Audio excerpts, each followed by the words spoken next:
In today's video, we're gonna be dry pouring concrete posts into the ground. Stick around to the end, see the final product.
Hi guys, we're Nick and Jen. If you're new to our channel, we live off grid, and today we are building a wood fire storage shelter in preparation for next winter. We are doing the dry concrete pour method just because getting a concrete truck up here is a lot of work. It's really expensive. So we're just got some bags. We're doing dry pour concrete. Come along with us. We'll teach you guys how to do it.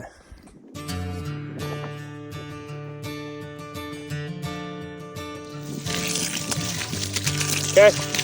Now you go up. You get it? It's heavy.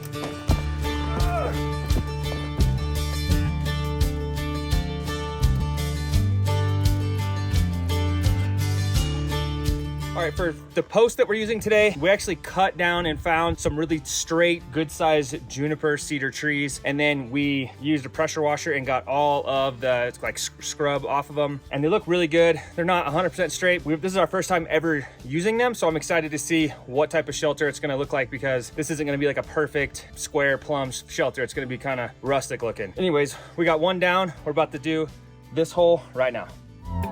The sponsor of today's video is Surfshark. Surfshark VPN is a virtual private network that keeps your online identity safe. The Surfshark VPN encrypts all your online data and helps secure your personal information when using free public Wi-Fi, which can be a goldmine for hackers. With over 3,200 servers in 100 countries, Surfshark lets you access and unblock content libraries and streaming services from other countries like Netflix. Have you ever wanted to watch a show that only aired in a different country? All you gotta do is change your IP address location to that country and you can access that show. Masking your IP address is essential to becoming private online. A VPN makes sure that your country, city, and any download history aren't linked to your identity.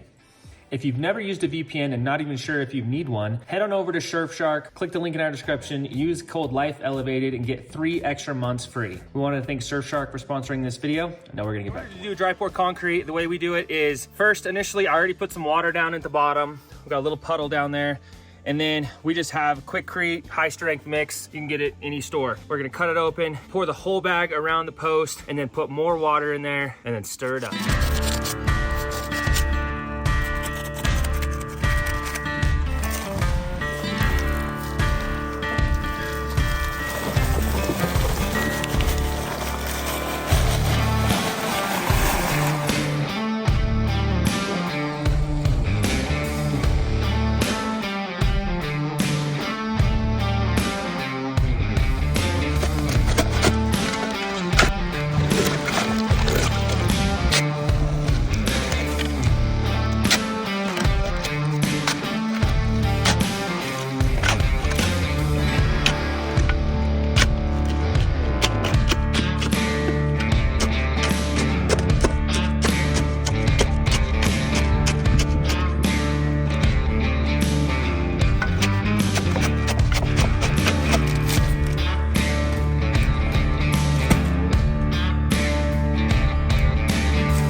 mixing, just grab a shovel, whatever will fit down in there, and you just want to go down into that dry concrete, bring it up, and then you can see all the dry concrete underneath the water.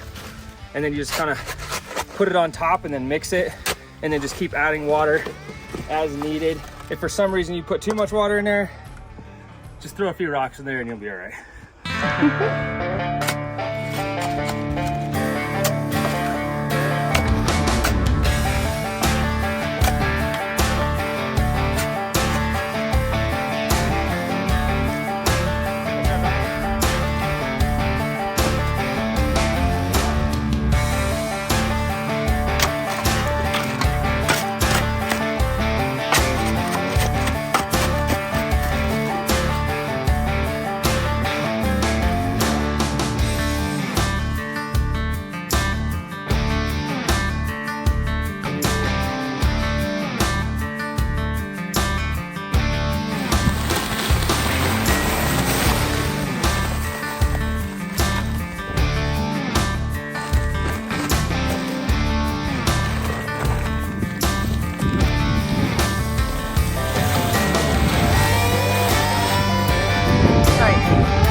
So we've done this method 2 or 3 other times. Once with our solar array, it's completely dry concreted in just like we're doing this one. Also our garden fence and our greenhouse. We've done this a lot of times and nothing's ever happened with how we're doing it. So it's a quick, easy way to do it. You don't have to use a mixer because those things are a pain in the butt. It's a lot less of a mess, honestly, so.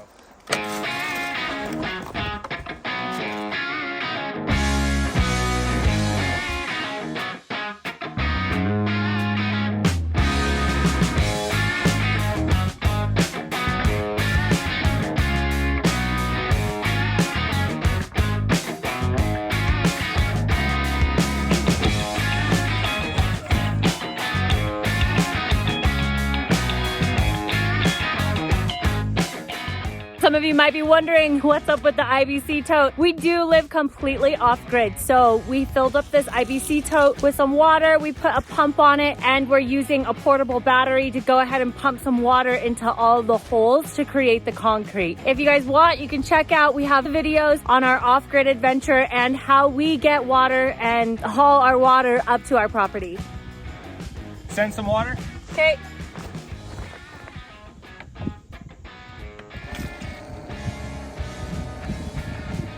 All right, we're good.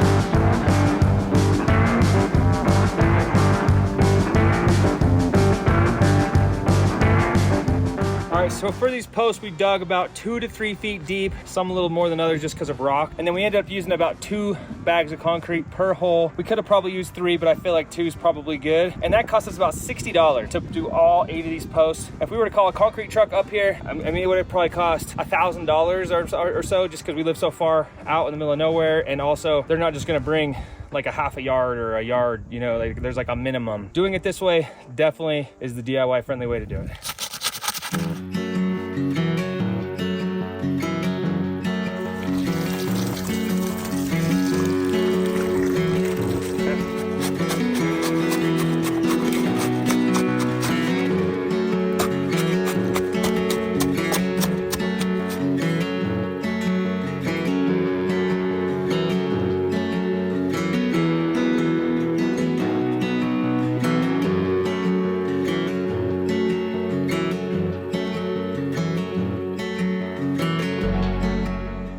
I'm sitting here looking at these junipers and I think it's funny that we just cut them down from our property the other day and now we're concreting them back in the ground. It's kind of like a coincidence, but we're replanting them with concrete. We're watering them and they're gonna grow.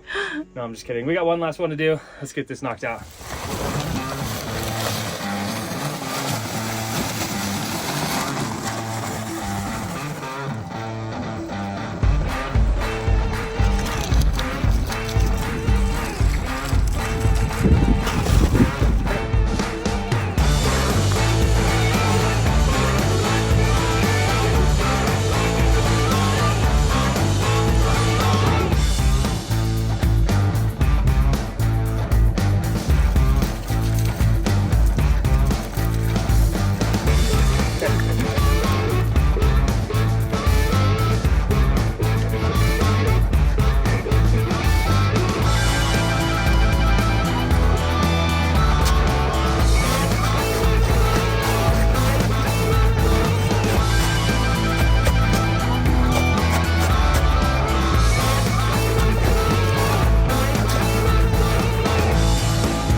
All right, we got all of the post holes concreted. We're gonna wait 24 hours and then come back and remove the supports, and then we can start framing up our firewood storage shelter. Hit that subscribe button, follow along as we continue building this project. We wanted to thank Surfshark for sponsoring this video. Click the link in our description and get an extra 3 months free. Please like, comment, and subscribe, and we'll see you guys in a few days.